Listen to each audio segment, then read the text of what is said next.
آپ احباب جانتے ہیں کہ امت مسلمہ اس وقت بہت پریشانی کے عالم میں ہے۔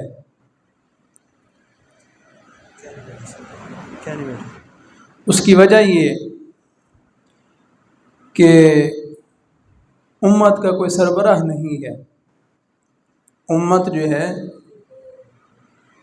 اس کا کوئی امیر نہیں ہے، کوئی سربراہ نہیں ہے، تو اس وقت امت جو ہے وہ یتیمی کی حالت میں جو ہے وہ اپنا وقت گزار رہی ہے۔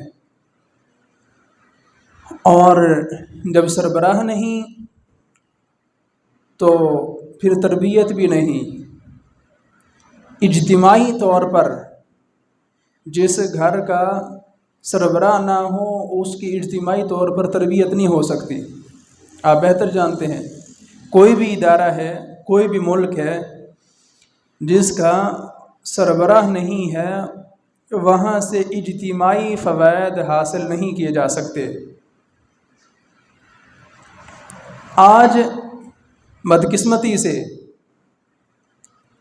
ہم ان چھوٹے فروعی مسائل میں اتنا گھرے ہوئے ہیں اور اس حد تک پہنچ گئے ہیں کہ وہ فروعی مسائل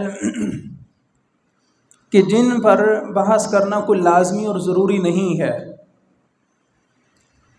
اور کر لیں تو اچھا ہے اور اگر نہ بھی کریں تو کوئی گناہ نہیں ہے، لیکن ہم ان پر اتنا شدت اختیار کر چکے ہیں کہ ہم ایک دوسرے پر جو ہے فتوی بازی پر اتر آئے ہیں۔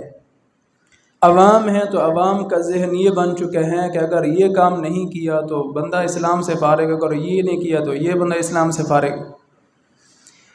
یعنی جس طرح لاوارثہ ایک گھر ہوتا ہے، اولاد ہر وقت آپس میں جو ہے وہ گتھم گتھا ہے، آپس کا لڑائی جھگڑا جو ہے وہ ختم ہونے کا نام ہی نہیں لیتا۔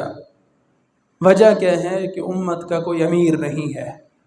جب تک امت کے مسلمان حکمران بطور امیر رہے ہیں، امت نے عروج دیکھا ہے۔